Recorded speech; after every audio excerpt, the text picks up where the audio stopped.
Good evening, everyone. We thank you all for joining us again this evening. Welcome to our family survival segment, our second that we are having, and we are just so blessed to have this opportunity to come before you on behalf of the Seaboard Missionary Baptist Associations, where our moderator is Reverend Dr. Carl Johnson, and our women's president is Sister Ophelia Morrison. And I serve as the Young People's Directress, and I'm Cecilia Pittman. And tonight's segment, we're going to focus on our young adults, as we all know them as the millennials. And tonight we're going to have some very interesting topics and discussion on the impact as they discuss in the areas that we have prepared them for to focus on in this society. They'll be coming from it from a spiritual aspect as well as from an educational aspect. The topics focusing around voting, community thoughts, politics.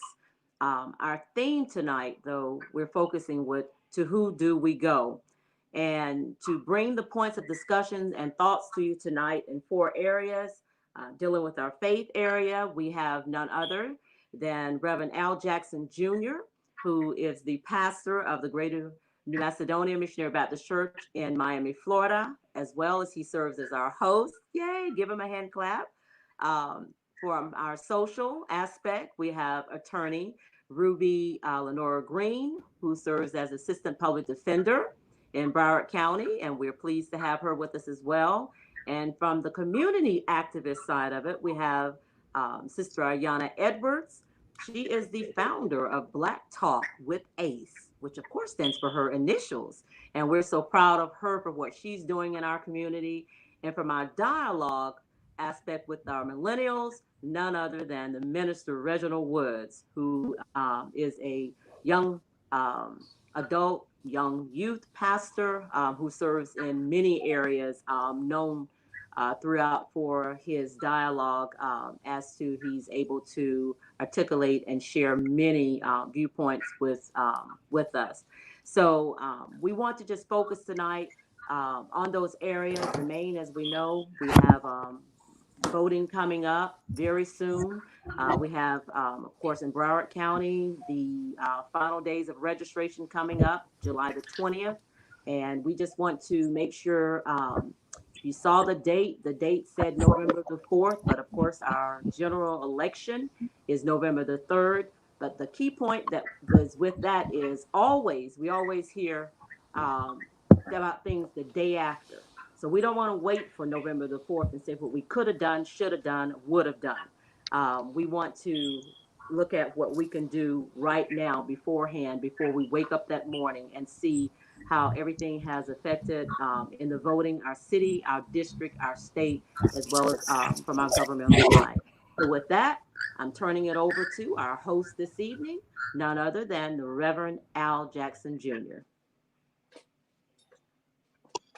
Thank you, Sister Pittman, and I appreciate the opportunity in which you've set through Seaboard and Young People's Department for us to have a conversation and dialogue that I believe is absolutely needed and necessary in the time and climate in which we're in now.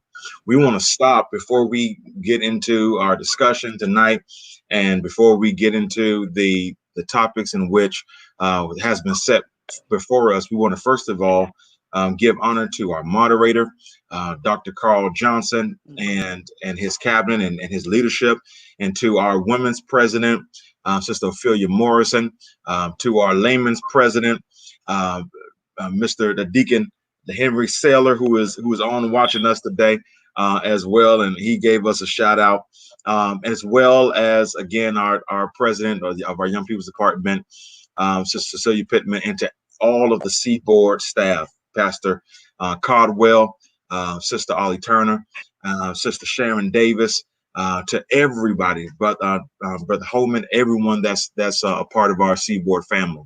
We're excited because this is a topic and an issue that we're dealing with today that is so needed because of where we see our country is struggling and wrestling with. All across the country, we're seeing how individuals are hurting and they are seemingly confused and don't know which way to go. And so the question now becomes, where is the church? Where is the association? Where is the religious organizations in which claim to be followers of Jesus Christ? And I'm glad that the answer today is that Seaboard is right here. The church is right here. The association is right here to dive into these issues and not run away from them, but rather attack them and address them. And who better than to have some of the brightest minds in which we have in our South Florida area, who have come today and set aside their time to share with us about their thoughts, their convictions, their ideas, their strategies in which we can possibly employ for God's glory and for humanity's gain. So we're looking forward to the discussion tonight, because we know that faith and citizenship, Christianity and citizenship, go hand in hand. And we're looking forward to this discussion. I want to start now by I know that Sister Pittman has already given us a kind of a snapshot of all the panelists in which we have today. But I'm going to ask them to give just a brief story, a brief introduction of themselves, and talk about their story and how they got to where they are. Let's start off with Minister Woods.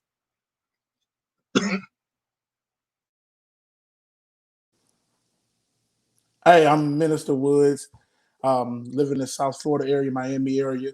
I do have a nonprofit organization called Millennials in Ministry. It is geared towards getting millennials back into the church. And we deal with a lot of issues outside of that, but that is mostly what we're geared towards doing. I work with millennials as well as youth pretty much all day, every day. So it's my passion that I have, and I'm glad to be here with you all today. Great. Then let's Miss Edwards, tell us about yourself. Tell us about your story. Good evening, everyone. I am Aiyana Edwards. I am a second-year student at Spelman College in Atlanta, Georgia, with a major in political science, a minor in African diaspora studies on a pre-law track. I also am the founder, hostess, and CEO of Black Talk with Ace, which is a social media platform and digital platform that aims to speak on issues that is prevalent in the Black community, but specifically issues that need to be talked about within the Black youth. And the way I became engaged and civically engaged and politically engaged is from my experiences attending Dillard High School in Fort Lauderdale, Florida, where I experienced and I also witnessed a lot of issues within the Black community that I felt as if needs to be addressed. Therefore, in my career, I plan to be a civil rights attorney and subsequently be a U.S. senator. Wow, you actually sound like you. I know you go to Spelman, but it sounds like you went to Cookman. But I'm, but that is absolutely impressive. Then also, my mom attended Cookman, so I'm a Wildcat by heart. Listen, I'll take it. I'll take it. You are good with me. But then we also have Miss Ruby Green with us as well. Miss Ruby, tell us your story. Hi, everyone. Can you hear me? Yes, we hear you. Okay, that was wonderful.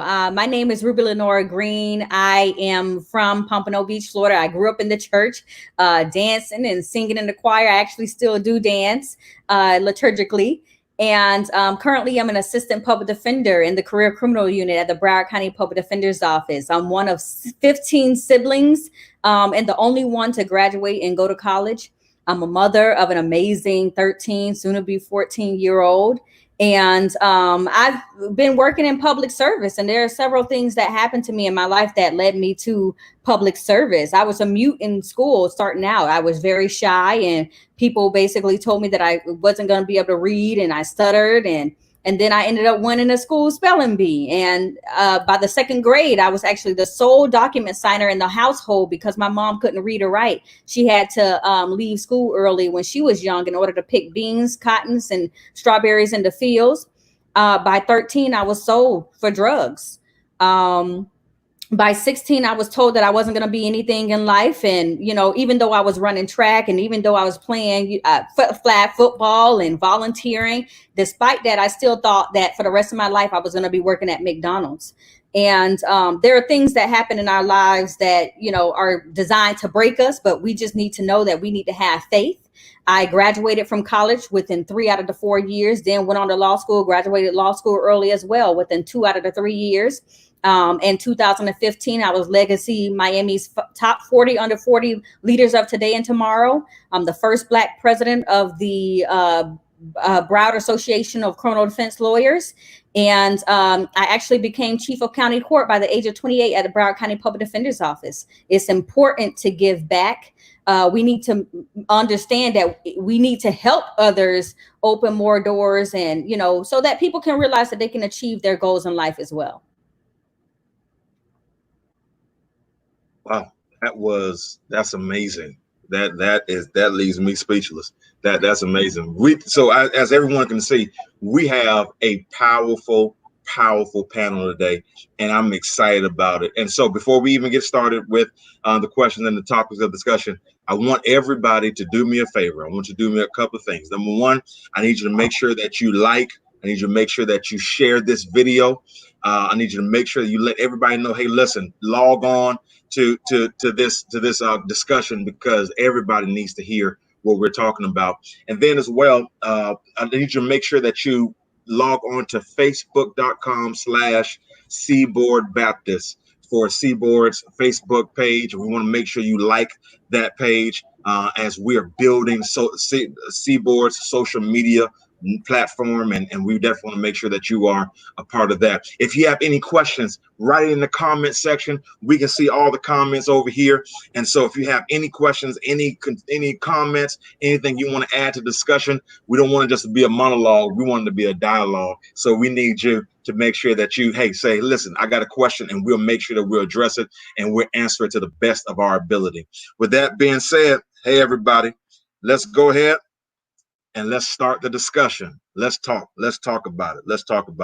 So I want to start off with this. We know exactly, you don't have to go very far. Even if you've been living under a rock, you still know that this country is very much so unstable, right? We have so many different fires in several different ways. For millennials, how can young adults, how can even young people, even children that are younger than young adult age, how can the young generation affect change in a society that seemingly is disconnected, in a society that seems to be discombobulated, and it's just so many voices out there, so much noise going on?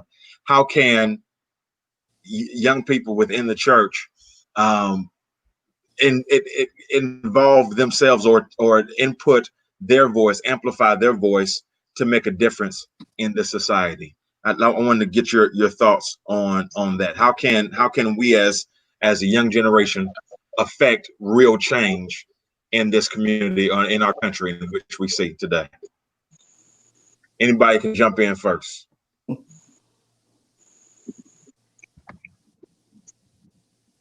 Okay, I'll start.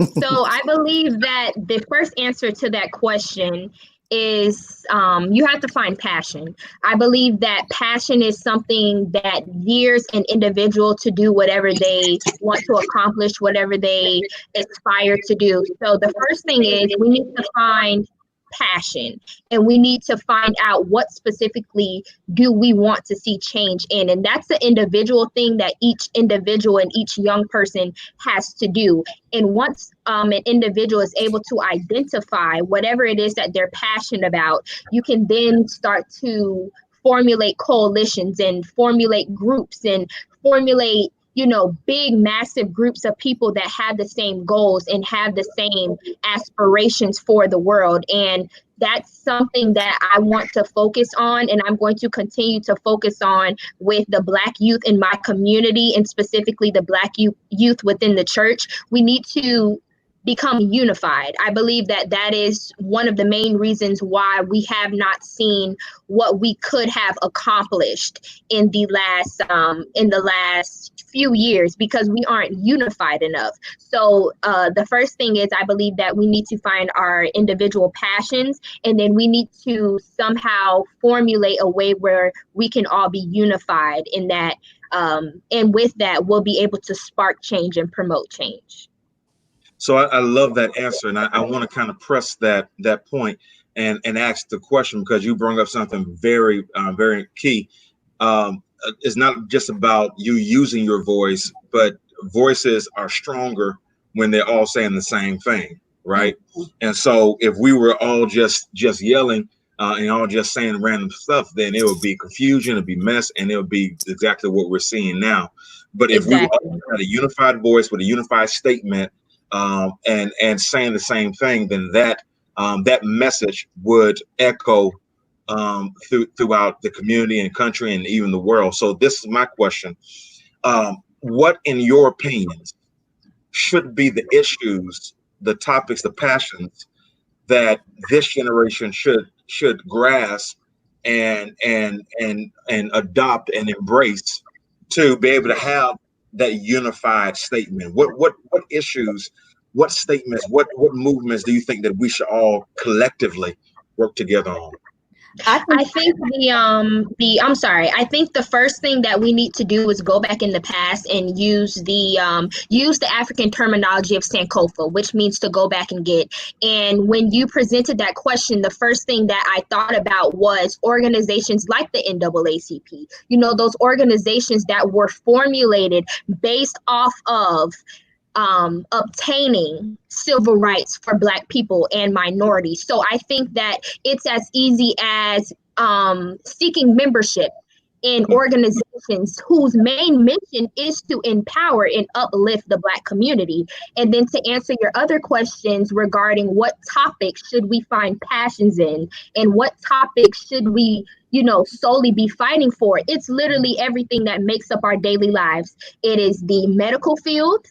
It is the industrial field. I'm a political science major, so I'm definitely going to say it's voting and civic engagement. It's religion, it's spirituality, it's mental health. It's everything that makes up our daily lives that we need to start placing ourselves in. And like I said, in order to form a coalition where it's different subcategories, however, we're focusing on the same thing, which is empowering and uplifting the Black community. And another thing that I am also passionate about, that I do feel as if is one of the main things that we need to start refocusing our vision on, is education. We need to instill African American as well as African diasporic history within our children. We cannot allow this system to teach our children something that belongs to us. So holistically, we need to start pinpointing each and everything that makes up our daily lives.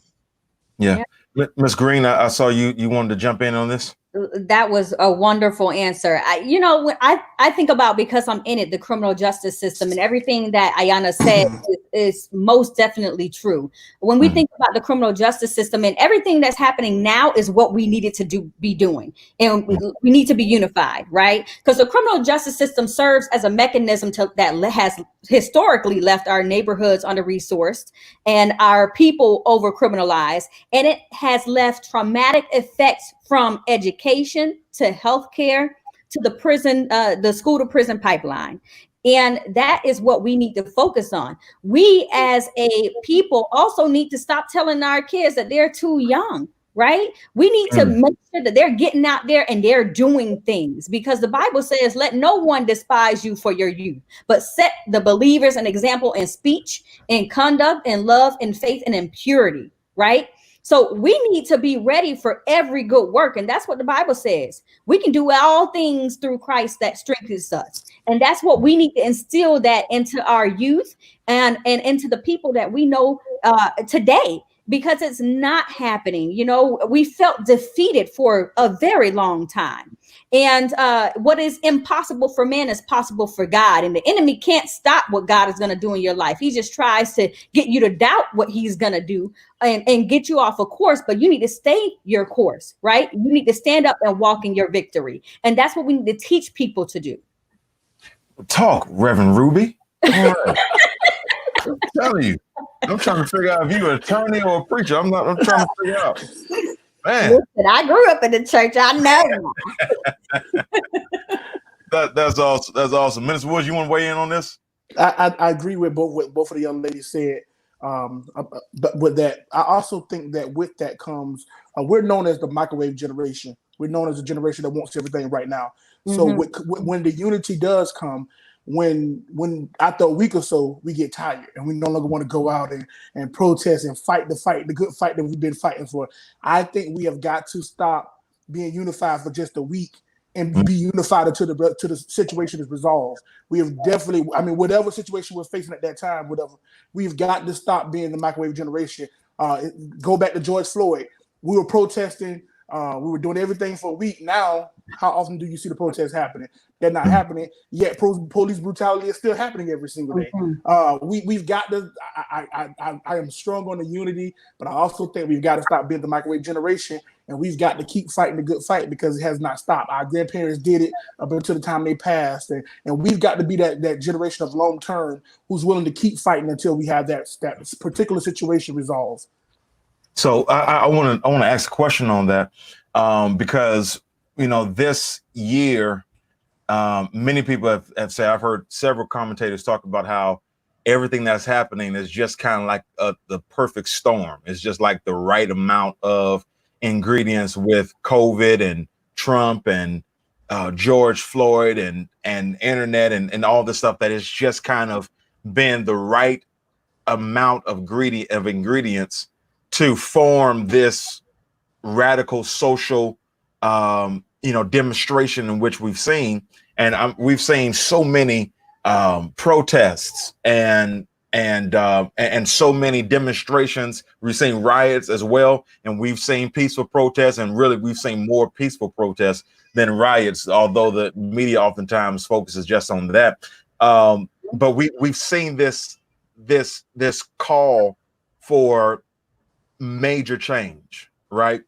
But my question is, and with it has been primarily or in a large part led and driven by young adults, by people who were not alive during the civil rights era, right? Those that were not born, when before the Voting Rights Act, was passed. So my question would be, now, are we seeing a decrease in activity or in the fight? Have people become kind of tired because they've gone so hard before, and now, they're kind of, just kind of starting to settle back down, or are things still simmering according to what you've seen? And then what should it be? Should we continue? Should we kind of slow down? Should we ramp it up? What are your thoughts? I think we should continue because what the young ladies were saying about continuing our education and telling us things. I have a good friend from the convention, Mark McDuffie, and his father is I don't know if you guys know about the McDuffie riots. I'm not from South Florida. I had no idea about the McDuffie riots until it happened, and then he told me about it. But that goes into play with the young ladies were talking about our education. We have to continue this because we're taught the big systems and we're taught what happens on a national level, but what was happening in our own backyard that we didn't know. That was Florida. I'm from Florida. This is a different part of Florida. So I think that we've got to continue. We've got to ramp things up to another level, because how they look at it is when something happens, give them a month, they'll calm down. Get them 2 weeks, they'll calm down. They'll be back to normal in 2, 3, and that's exactly what happens. In a week or two, we're back to normal like nothing ever happened. So I do think that we have got to keep at least some kind of consistency across the board when it comes to these issues. I think from my observations, what I've observed from the beginning of this new movement following George Floyd's murder, I think that right now we're in a place of discourse. We're in a place of discussion because I've seen multiple, and when I say multiple, I mean a plethora of discussions talking about, civil rights, talking about the social justice issues that are affecting the Black community. So what I think what's happening right now in this segment of this movement is that we're having a discussion. And I know you asked, well, what's next? How do we progress? How do we continue to advocate for what we want? And the next thing is we need to start seeing things put in legislation. And being a political science major, it's something that, I make sure that I focus on, and I make sure that I try to observe and pinpoint when I see these big corporations, giving this and changing their name and doing this and doing that. And I'm completely grateful for all the symbolic demonstrations that have been painted on the streets of America. However, just having Black Lives Matter isn't going to change the fact that there's a school to prison pipeline system. Having Black Lives Matter, in the streets of DC, is it going to change the fact that, Black men are being extremely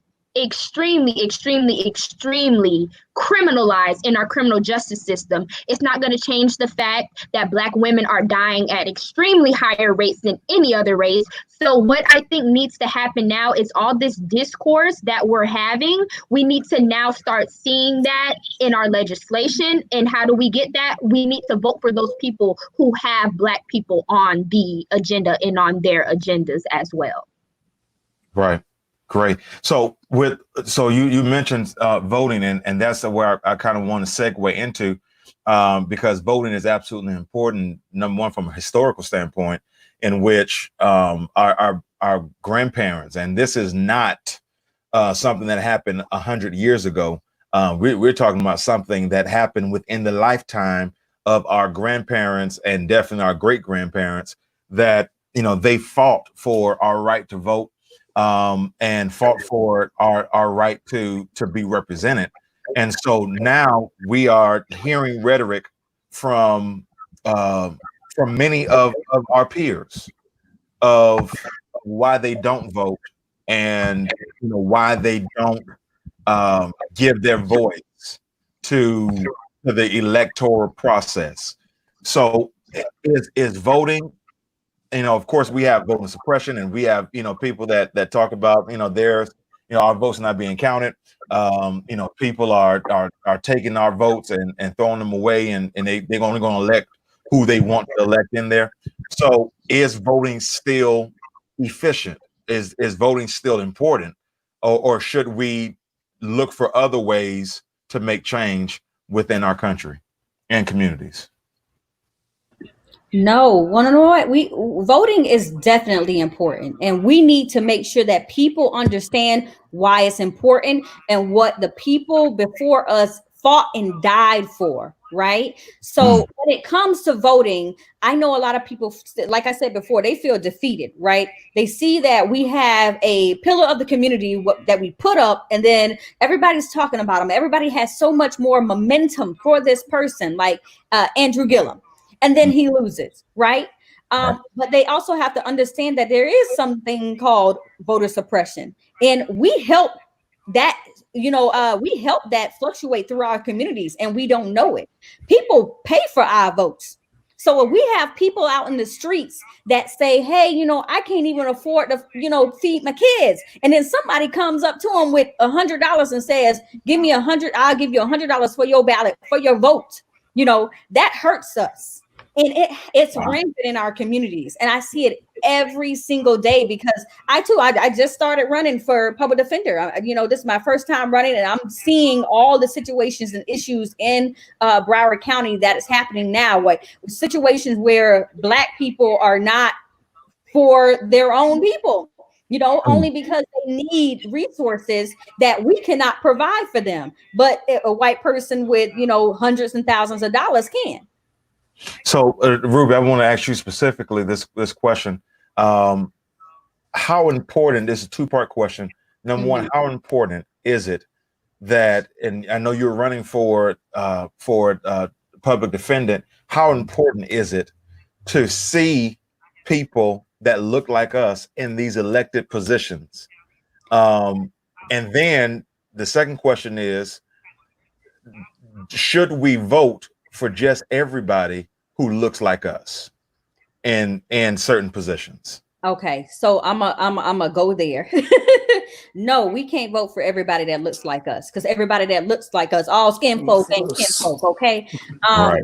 it's a problem. Okay, we need to make sure that we have the qualified ones, and know, and we need to be able to flush out the ones that are unqualified and the ones that are going to harm us.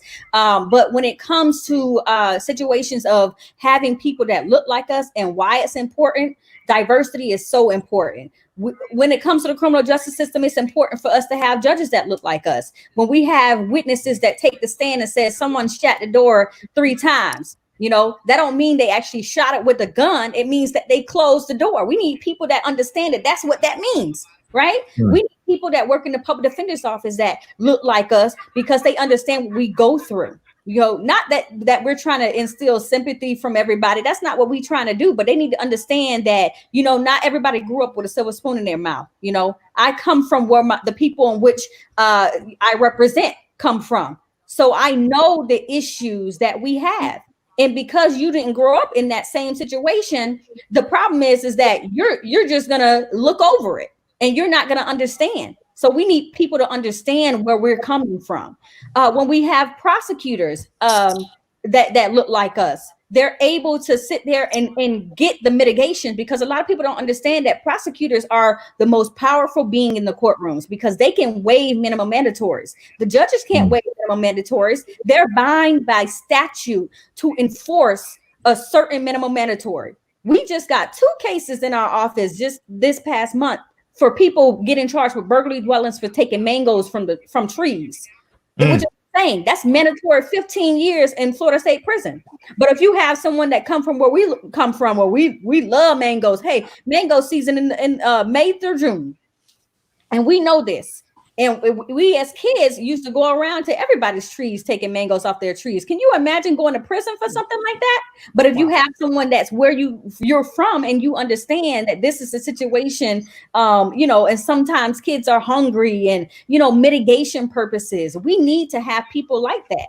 It's just an understanding standpoint, not that we're trying to get sympathy, but you need to understand this. Not everybody comes from where you come from. You said 15 years for mangoes? Mandatory 15 years for a burglary dwelling. If you have a previous what we call prerequisite offenses, then that you can go to prison for a mandatory 15 years. Yeah. And that's those are things that we don't know. Yep. And oftentimes, unfortunately, many of our people who have unfortunately gone through the criminal justice system oftentimes get a public defendant who does not look like us and does not care about us, and they will kind of just let us be, just float on down the river without a paddle. Yeah, just move on down the system. And the problem is that ignorance is not bliss. Okay, we need to be informed as a community, and that's what we need to also be doing. We as public defenders and as state attorneys, we need to go out there, judges, go out there and inform the community as to what's going on in our system, because we already know that the majority of the public defenders in the public defender's office are not Black. We have a box full of Black men, 95%. We go into the courtroom, the box is full of Black men, but less than 3% of Black men are working at our office, maybe 2%. Wow. Yeah. Wow. That's amazing. So the one of the things that I definitely want us to take away, in which Mr. Green has shared with us, and that just because they have the community's color does not mean they have the community connection, and doesn't mean they care about us. And so I want us to make sure that we have that. Ms. Edwards, you want to jump in on that? Yes, and I know that Ms. Green said, that all skin folk they kinfolk. But another term that we can go for is a black face in a high place doesn't, necessarily want to advance the race. So I think in this discussion, I think that what we need to do is we need to look at the agendas that these candidates are running for, because like we all know and like we all have said already, we can't just solely vote for someone or support someone just because they look like us. We have to take into account the other factors that make up, a reason why this person should be in whatever position or office that they're running for. So I think the most important thing that we have to look at as constituents, as citizens, and as voters is we need to look at the agenda. We need to look at, if these candidates want to make changes that will benefit the Black community directly. I think what happens is we focus on the issues that the media presents to us, and that's where all votes go towards. But there is so many predominantly Black schools who do not have new textbooks. I went to predominantly Black schools, over 90% of Black students within the demographic realm. And there's so many resources that we just solely did not have. And I think that goes as far as to who was in office, who's putting the Black community first on their agenda. Mm-hmm. Who's making sure that Black students have what they need to? Who's making sure that, Black women have adequate health care? Who's making sure, who's looking at the immigrants that come from African descended countries? And that's something that we don't really talk about. We talk about immigrants that come from different races, but what about the Haitian immigrants? What about the Bahamian immigrants? What about the Jamaicans? So on and so forth. So I think that we cannot just focus on the skin color of a candidate, but we need to look at their agenda and see how effective their agenda will be with advancing the Black community. So I want to kind of ask this question, and Minister Woods, you can kind of prepare yourself to give us your thoughts. So during this political season, and we want to definitely use this opportunity to encourage every young adult, every person that is 18 and older, to prepare themselves to vote, and we want you all to get to the ballot. Get your absentee ballots if you need to, mail-in votes, whatever you need to do to be a part of this process. But during this election season, politicians come out of everywhere, making promises, saying all the right things that we want to hear, right? And they want to tell us that, we're going to focus on building the community. Everybody that has minimum wage goes up. We want to do this, we want to do that, and everybody shouts and says hooray. But is there another way that we can kind of vet these candidates, how we can choose the right person more than just their campaign promises? I definitely think we've got to do better with vetting. My first year of voting was that when Barack Obama became my president. I'm always excited to tell people that. But the thing about that was I knew nobody else on the ballot when I got there. I just knew I had to vote for Barack Obama because he looked like me. And that was out of my own ignorance, so to say. And then after that, I voted for everybody who came to my church and told me to vote for them. Because that is how it works. If we were in church right now, we would have politicians banging out the door trying to get into the church to get our votes for them, because they know the church holds that much power. The Black church does hold that much power. But we've got to vet these people. We've got to ask questions. And then when we ask these questions, we vet these people. We've got to start holding these people accountable. I tell people that all the time. We go to these restaurants. We go to Sundays. We go to the Lincoln. We go to Jackson's and all these other restaurants. And the minute they get our order wrong, we raising all kind of sand in these people restaurants. Why are we not doing this at these people offices when they're not fulfilling these promises that they promised us? When they told us that we'll have more finances for our community, we'll be building these new community centers so our kids have places to go. Why are we not beating down their doors when they're telling us that funds got redirected? No, we need those funds in our community. We need these things to be done in our community. We need our senior citizens to know they have a meal at home when they get home after their work. We need our veterans to know that there's somewhere for them to sleep at besides the street. They've went to other countries and fought for us. We've got to start holding these people accountable to the promises that they've made to us. That same sin we raise in these restaurants and these stores, and the reasons why we use excuses that we use why we don't support Black businesses. We've got to have that same energy when it's come time to hold these politicians to their promises. We've got to vet them. If you know they've got a lying history and they've never done what they're supposed to do in the office beforehand, why are we putting them in the high office? We've got to start looking at these things. We've got to start looking at the background. Background doesn't lie. We say, well, I found Jesus and I no longer lie. If you lied before you found Jesus, you're probably gonna lie after you find Jesus and just use Jesus as an excuse to get out of that lie. But we've got to start looking at the background and looking at the history. History tells no story. So history tells a story. So we've got to start reading that story before we put these people in these bigger positions. Ms. Green, I know you have to launch out soon. And so we want to make sure that we get your thoughts as much as we can before you have to leave. But tell me about your thoughts as far as when looking for young adults, looking for the right candidate to give their vote to and to sow. I like to say sow their vote because we're hoping that it's going to bring good fruit. What should they be looking for when they're looking to support a candidate at that ballot? I'm gonna have to agree. We need to make sure that we're looking to people's backgrounds, because backgrounds is what matters, right? We can't just say, go with the flow just because somebody says, oh, this person is it. We need to be able to, like what we say in court, when I'm actually making sure that I'm picking out the best jury from my client, I need to look at your body language. I need to know a little bit about your history just so I can get inside your head to see how you're going to think. I need to know exactly what it is that you've done to help us, because if you have nothing in your background that has done anything in relation to helping the Black community, volunteering, doing whatever it is by giving your time, then that's a problem. We need to know these things ahead of time. We can't just, go along just to get along. And that's the problem with our Black community. That's what we have been doing. And we need to be able to see what these people can do, especially when we have forums and stuff like that.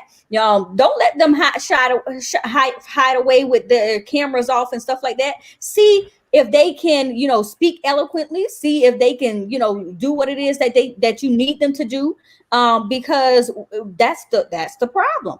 That has been a very big problem in our community by us just going along with what other people are saying about who is the best candidate. And it has been a major issue when it comes to us getting the help and the resources that we need. We haven't been able to do it. Wow. That's awesome. I want to pause now because we want to make sure that everyone we're probably like in the last 15 minutes of the conversation, but we want to make sure that everyone has an opportunity to share or to ask their questions to this very informed and inspiring panel. So we want to make sure that if you have any questions, write it down in the comment section and let us know what those questions are so we can answer them to the best of our abilities. But we do have a question that we have from our phone line. So I'm going to add President Pittman to come in and share with us the question in which has been posed to this panel. Thank you so much, Reverend Jackson. We're going to ask the first person who presented a question from our conference line. If you could just go ahead now. Sorry, Bernadette. Brief in your question and okay, and we're ready. Go ahead.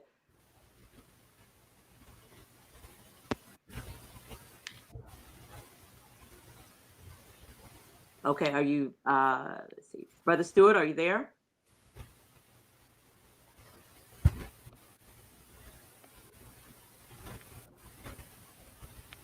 Did we lose him?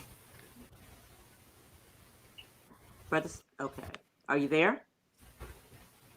Okay, we're gonna. I see them talking, but I can't hear you. From the conference call line. Hi, Sister Pittman. He's not there, but if I could kind of transcribe what he was trying to say. He was saying as a poll worker, as a lot of people, African American, that actually their affiliation is the N, I think the nonpartisanism, and when they do that, they're actually hurting themselves, like in the primaries, and also voting for certain things because they're limiting themselves only to the nonpartisan group.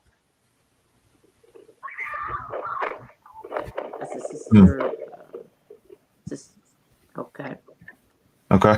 So go ahead. You want to add to that, Edwards? Yes. So what I was going to say is that is something that is not only, prevalent in the Black community, but that's everywhere. But that is something that we definitely have to make sure that we inform our community about. A lot of young people, a lot of first-time voters are NPA. I was specifically NPA because when I was registered to vote, I was 16 and I did it through my high school's organization who, help, the population of students, Black students, become registered to vote. And the reason why is because no one can tell you, to affiliate yourself with the Democratic Party or the Republican Party. So what happens is, and especially with first-time voters, is that NPA shows up on their voter registration. So it is imperative that we, make sure that we educate anyone who may be voting for the first time that they need to log on, and it doesn't matter which county they're in, but you can go to Broward County Supervisors of Elections if you're in Broward County or whatever county you're in, and to make sure that you just update your voter registration online and make sure that you are affiliating yourself with whatever party you want to vote for, because what happens is you're going to get a provisional ballot, and once you get that, you are coming in, making sure that you're voting for this party.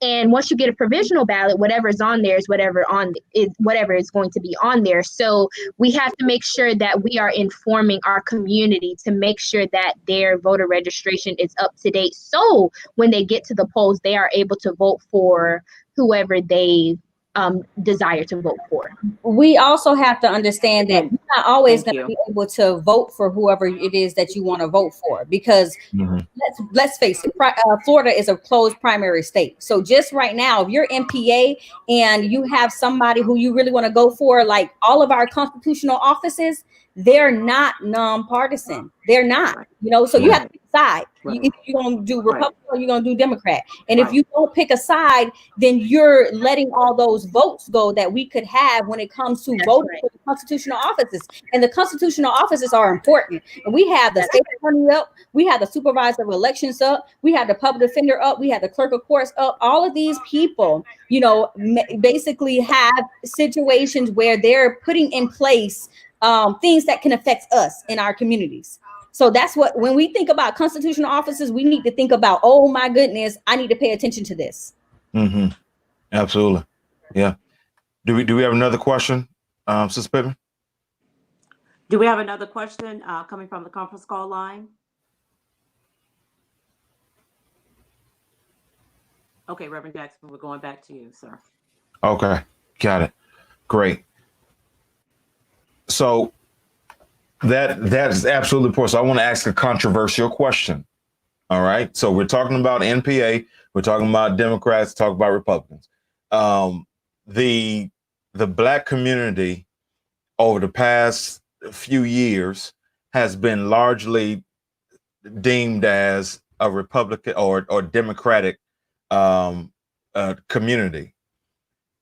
Should any African American young adult align themselves with the Democratic Party because that's what auntie and grandma and pawpaw was or are, or do they have the right or the freedom to align themselves with whatever party they feel aligns with their views? What's your take on that? Because there's a lot of times in the community in which those that are not Democratic or not from Democratic Party, they are considered to be the enemy. And then there are others that are on the other side of that as well. So tell me your thoughts on that. I truly believe that it is that you can do whatever it is that you feel that you should be able to do. Okay. So if you want to vote for somebody else that's not in a particular party, you should be able to do that. However, we have to think about what affects one individually affects us all collectively. All right. So when it comes to certain issues such as, let's say, even the presidential race that's coming up, right? So we need to make sure that we have the best person in place, and it's only going to happen by votes. So the more votes that we get, the better chance that we have at beating 45 out. Right. But everybody also has to understand that when it comes to the primary election, we're voting for a person or whatnot. We can vote for that person even if we are a Democrat or whatever. We want to vote. Everybody wants to get together as Democrats and vote for the same person. But when it comes to the general election November, you can go ahead and sway off and do what it is that you want to do. You can vote for anybody. You can vote for a libertarian. You can vote for a non-party affiliate candidate. You can vote for a Republican, or you can vote for that Democrat that you voted for, that whoever won the primary race. But the problem is, collectively, what's going to happen? So you also have to think about that. The majority, you're going to have to think about that. And I know it sounds crazy, but this is the times that we're living in. We're living in the times where when people are voting, what is going to affect us is whether or not we're going to vote Democrat or whether or not we're going to vote Republican, because those are the major two parties. Right. Absolutely. Ms. Woods, you want to add to that? I totally agree with you. I let it say I am a registered Democrat. However, I don't always vote Democrat. I've lived long enough to know how to do background and to check and see who lines up with mostly of what I agree with. And I believe that goes back to what we talked about previously about doing your background and checking to see, because just because they're within our party lines don't mean they agree with everything that we agree with. Sometimes politicians switch party lines to get our votes, and we've got to be careful with these things. We've got to monitor these things. We got to watch it, and we got the background check on these things. Like I say, I don't always vote within my party line. I can honestly say that. But we've got to check these people out, and I think goes back to what we talked about a little earlier. Checking these people out and making sure just because they're Democratic and you're a Democrat don't mean anything when it comes sometimes to when it comes down to voting, because they may not agree with nothing you say. They may just be Democrat because grandma made them be a Democrat 30 years ago. So you've got to check these things out. Yeah. Right. Great. So as we're wrapping up, Ms. Edwards, I want you to be prepared to answer this, because this is an important election. This season is, there's a lot riding on this. And I'm not just talking about the presidential election. I'm talking about some congressmen and women. I'm talking about some state representatives, mayors, especially Miami-Dade County is voting for a mayor, commissioners, and in my opinion, even the dog catcher, if that's an important race too. Public defendants and all that. So a lot of people don't know that the last day to register, I believe it is July 20th. I believe that's the last day to register, and that's in 5 days, right? So what would you say to the young adult who is 18 or up, or matter of fact, maybe 17 and up? They may be 18 by the time the election day comes, and they can participate. They can register now and be ready for when they turn 18. What would you say to that young adult, to that young person who is on the fence, who has not registered yet, but needs that encouragement to get out and vote? What would you say to them? Well, what I would say is to that young person, I would ask, or that young adult rather, how much do you care about advancing your community? And what I mean by that is, we talked about earlier how, following George Floyd's murder, we went from protesting and now we're in a sense of discourse and discussion. But like I said, the most effective way to get change is through legislation. So the question is, how effective do you want to be as a citizen of Florida, a citizen of South Florida, a citizen of the United States? So what I would say is the most effective way to do that in these last 5 days before voting registration closes is to go online. You know, we're always on our phone, we're on Facebook, we're on Twitter, we're on Instagram, but we have to take time in order to exercise our rights. So what I would say is whatever county you're living in, whether you're in Palm Beach, Broward, or Miami-Dade County, go online to your supervisors of elections website and register to vote. And it is not too late to seek out candidates, because even for me, just scrolling on Facebook, I've checked into so many panels where Broward County's seats and officials, whoever's running, have literally been on a panel just like we are right now. And you can hear, I know earlier Miss Ruby talked about body language and how people respond. And listening to someone on a digital platform literally shows us the way these people react and respond to questions that they probably have not seen before. So what I would say to this person is to make sure that they have their own beliefs and rights aligned, and to also make sure that they understand that your one vote can literally change whatever the outcome may be. So I think it becomes a sense of importance, and it becomes a sense of how effective do you want to be as a Black person in the community. And again, like I said, it's not too late. It's definitely not too late. Yeah. So there's a question, and Ruby, you may be able to answer this. A question.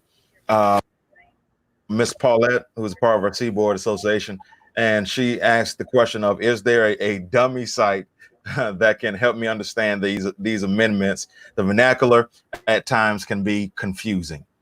So, you know, for those that they're not just people that need to be voted on this year. There are also some policies that oftentimes we're not talking about that needs to be addressed. So is there a way that we can figure out what exactly does this mean? Does anybody have any insight on that, Ms. Ruby, or anybody?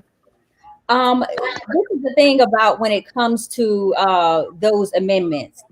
She's not the only person confused. They're meant to be confusing. A lot of times, if we look back at 2018, we saw a lot of amendments that were coupled with each other. One we may not have agreed with, and one that we may have agreed with. You know, and so it's meant to be that way. There's no complete understanding as to, or where we can actually go to it, have a site and say, hey, can you explain it or whatever. Sometimes they have it. If you look it up on whatever the amendment is going to be, you can look it up on Google or something like that. But there's no absolute place that you're going to go to and be able to say, hey, they're explaining this and I understand every single thing. It's not meant to be that way. The only other way is to go to your legislature and state reps and say, hey, yeah, these are the bills that were proposed. Can you help explain it to me? You can do that. I would suggest that you all do have constant contact with your state reps, because they're the ones that are up there representing us. And the things that I would say to people right now, just as that's just as what was said before, is that Ms. Edwards said, we need to make sure that people know that it's not too late. It's not too late to register to vote. We have an opportunity to make history in Miami-Dade, okay, and in Broward County. And people don't understand that. We need to make sure that we have our vote counts, because our lives depend on it. And down here in Broward County, we had the same prosecutor for over 40 years. And do you know that Broward County leads the state and the nation with the most wrongful convictions? Wow. Broward County is number one in the state too, which makes us number one in the nation. So we have an opportunity to make history. Even in my race, we've never even had a woman, let alone a Black person for these positions. We need to understand and make change. And the only way to do that is to have people understand that your life is on the line. And that's how we need to tell them. We need to tell them your life is on the line. Great. That's awesome. Listen, we're at an hour now. We're at 58 minutes. And we want to get ready to land the plane. But before we do so, I just want to ask for last words from our panel, and then we'll bring in President Pittman for her last words as well. But Ms. Ruby Green, please give us your final thoughts tonight. Oh, it was such a blessing to be here. I totally appreciated Mrs. Pittman for inviting me. All the panelists were amazing. I like this is what needs to happen. We all need to come together and get together and do things just like this, so that people can see that there are other people, like-minded people out there, and that we know what we're talking about, and we've lived it, and Right. so get out the vote, everyone. Please go out, vote. August 18th is the primary here in Broward County, and November 3rd. Please get out and vote. Okay. So it's important that we realize that, and for a change, because we can have as many panelists as we can. We can have as many forums as we can. But until you realize how important it is that people died in order to be able to do what you have the right to do right now. Right. And people are still asking for their rights to vote. We just had Amendment 4 and the governor just appealed it. And people were just so close they could taste it. And it was just taken away just like that. So we need to be careful of the rights that we have right now. And it's not even just a right, because some people only have it as a privilege that can be taken away. Yeah, absolutely. Absolutely. Thank you so much for your time, Ms. Green. Ms. Edwards, any final thoughts? Yes, I just wanted to give a special thank you to Pastor Jackson as well as Sister Pittman for allowing me this opportunity to utilize my platform in order to empower and uplift, the Black church and the Black community. And just like Miss Ruby Green said, we need to make sure that we go out and vote, because our one vote could affect an entire election. And this is what they are essentially counting on us to do. They're counting on us to protest. They're counting on us to have these discussions, but they're not expecting us to show up at the polls. So what we need to do is we need to show ourselves, and we need to show ourselves accordingly. And we need to make sure that we are exercising those votes that our forefathers, fought so hard and died for. So again, I want to thank everyone that tuned in. Thank you to the Seaboard Association. And also I'm going to ask that if you do have an Instagram or even a Facebook account, if you could follow Black Talk with Ace. That is my personal digital platform where I utilize my voice, my activism, and my advocacy in order to empower and uplift the Black community. So again, thank you all so much for this opportunity, and God bless. That's awesome. And we're proud of you, lady. You're doing a great job. And thank you for your time. Minister Woods, any final thoughts? I was there. First off, I want to thank you all for having me again. I do appreciate it. Being on these platforms, they're very, very beneficial, not only to the people who's listening, but to us as well. I also want to say, don't let no one discourage you from voting. I don't know if y'all seen the meme on Facebook where it say my Facebook is stuck between my ratchet friends back home and my college students. My Facebook is stuck between my hood friends back home, college classmates that I went to college with, and Christians from church. And so I see it all every day. And I see people from my hometown every single day say, why do we vote? Nothing's going to change. Please don't get that mindset. Please, that is not a mindset to have. Your vote matters. Your vote counts. Talk to your grandparents. Talk to your great-grandparents who didn't have that opportunity to freely go out and vote without being hurt or harm brought to them. And you'll realize that this is not only a choice, but this is something that we're required to do because we're doing what our ancestors could not do. So we've got to get out and we've got to vote. Your vote matters. Don't let no one tell you anything different. Use your voice. That pen and those bubbles are your voice during that time. Use them. It can be very, very beneficial to our communities and to you as well. Great. Now we do have one more question that snuck in, and this is the absolute last question. But this is for Ms. Green, and we want to make sure that we honor this one. This last one. This says, I have a question for Ms. Green. What about ex-felons? Do they have any voting rights, especially our Blacks? Some of them do. So, and I'm actually having an amendment for discussion on July 23rd with the League of Women Voters for the West Side Regional Library.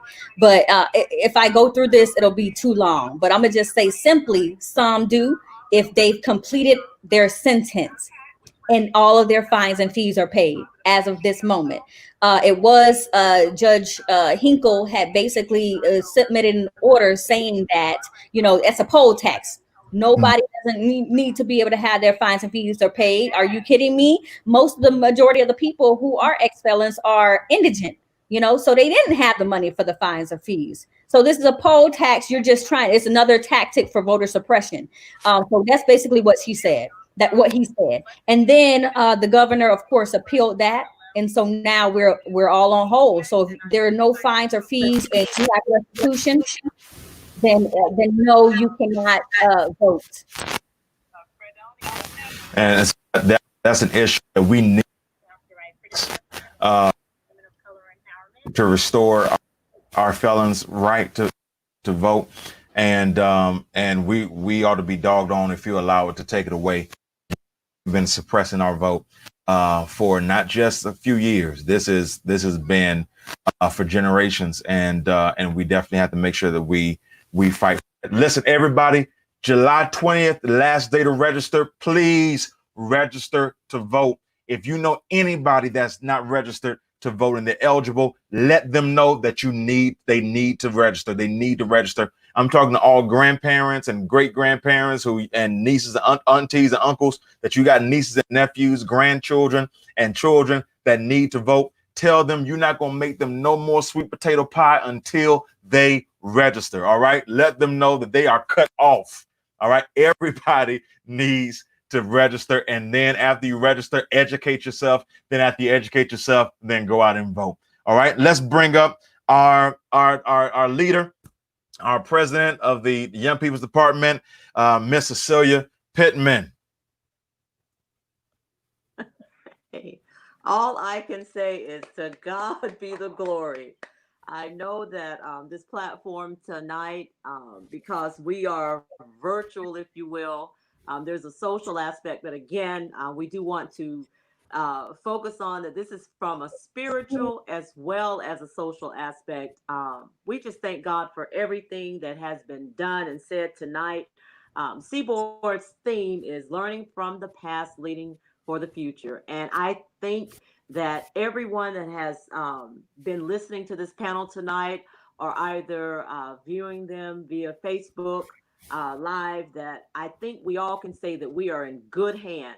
We are in very good hands as to the future.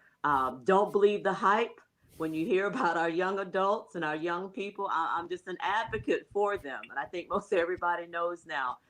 Whatever you need done, let's find a young adult. We always identify them in the age bracket of 18 to 35. So I want everyone to know that all of these persons that are sitting on this panel are under the age of 35. I won't have them tell their age, but they're under the age of 35. So we're in good hands. Reggie, you 30. We know that. And Reverend Jackson is a pastor. He's a pastor of one of the greatest churches, there is, that has a long history. That's right. Reverend Jackson, how old are you? I'm sorry. I'm just going to tell it. How old are you? I'm old enough to have 2 kids.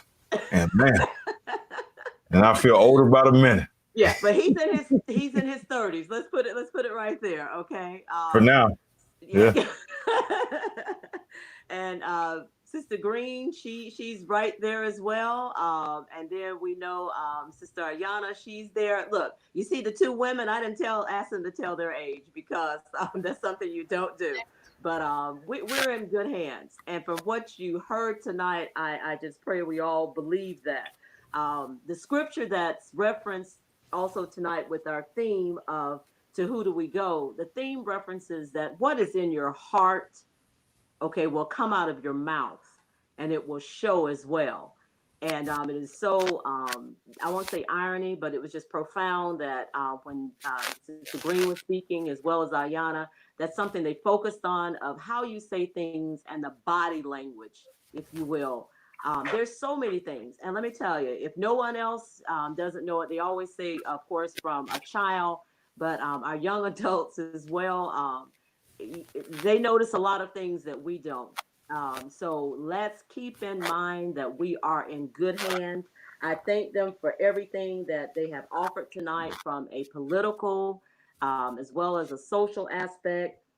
Just keep in mind that we need to be aware of what is going on in our cities, our district, again, our state, our governmental. There's, some dates that are very important. Again, that July 20th. Not only just registering, but if you need to have your address changed, your political party, it's got to happen by Monday. So again, we just need you to be very aware of that. We're starting, that's that first date, but the last date is going to be that November the 3rd. Then we're going to be looking at November the 4th. And again, we don't want to hear would have, should have, could have, it's too late then. So it kind of goes up the ladder all the way from all of the different parties or positions that they have spoken of tonight. So again, I just want to thank Seaboard. Thank you to Florida General. Thank you to this great panel. Thank you, Sister Green.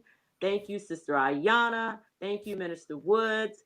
And a special, I have to because he played dual role. Thank you, Reverend Jackson, panelist as well. But thank you for being our host.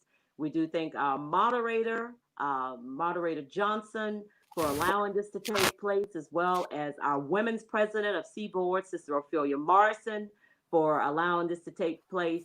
I know last time I had just a few comments, but I am so just pleased tonight to just sit and be in the presence of these young adults, of listening to them. I can put young adults up against certain people any day. And I just thank God that we are blessed to have our young adults, being able to do that. They are educated. They have spiritual aspect. So I am proud. I am just very proud, very proud. And this is across the state. We're not just dealing with Seaboard. We're just saying across the state. So thank you all so much again for everything that you have shared. And Reverend Jackson, I'll leave it back in your hands to do our final. All right, we're going to pray out, everybody. And again, remember to vote on definitely November 3rd, which is my birthday. So you can use that as my birthday gift. And just make sure that you have more than one gift. So the first gift is to vote. The second gift, you can mail it to me. And I appreciate that. All right. But everybody, thank you again. Ms. Edwards, Mr. Woods, Ms. Green, Ms. Pittman, thank you all so much for and for everybody that's commented, that's liked, that shared, that asked questions. Thank you all so much for being a part of this discussion. Make sure that you follow the facebook.com/Seaboard Baptist. Make sure that you log on and follow us in our association. And thank you again, Pastor Johnson, and to all of our leaders that gave us your support. Let's pray. God, we thank you, Lord, for this time of discussion, this time, God, of social activity, social activism, and as well as spiritual wisdom. I pray, God, that you'll bless us, Lord, as we move forward, as we continue, God, to learn from our past, God, while we lead and lean, Lord, towards the future. God, we pray that you'll bless each and every one of us. I pray, God, for Ms. Edwards. I pray, God, that you continue to bless, Lord, her and her platform, God, and the things in which she's doing, and the moves, Lord, that she's making to better our community. I pray, God, for Miss Green. I pray, God, that you'll expand her coast, open up doors for her, God, allow her, God, to be the representative for our communities in which she's been ordained to be. Give her favor, Lord, in the name of Jesus. And I pray, God, for Minister Woods. I pray, God, that you'll continue, God, to bless him in an awesome way, God. I pray that you'll expand his ministry. I pray, God, that you'll keep him faithful, God. I pray, Lord, that you allow him, God, to see your favor, God, just resting upon his life and keep him in good health. And bless, Lord, our leader now. Bless Sister Pittman, and God, in her heart, Lord, for this, and our heart, God, for young people, God, and for the building of your kingdom. I pray, God, that everything she's poured out, that you'll pour back into her. I pray, God, that you'll bless her in the city and in the field. Bless her family, God, and every aspect of her. It's in Jesus' name we pray. Amen. Good night, y'all. Good night. Thank you all. Woo. Thank you. Wait, Aiyana, can you give what's your Facebook group? It's Black Talk with Ace. So Black Talk with ACE. I And think it's on Instagram and Facebook. didn't we give you a scholarship for National Council of Negro Women? Yes, ma'am. Yes. I'm like, how this girl here? You Yes. Look at that. Yes, Money ma'am. going good to you. this Yes. Thank you. is amazing. Amazing. Thank you. Yeah. Thank you. I'll be in That's- contact I'm with so you. I proud just of all sent you a of friend I'm request just because you're so proud. pursuing the career that I want to go in. So I already sent you a friend request. So I will definitely be in contact with you. You do it. It's all Yes. over. Now. Seek us out. Good. All right, y'all. Church is over, y'all. Thank you. Okay, All right. Thank you. Good night, everyone. In the parking lot. All right, y'all. See you. Good night.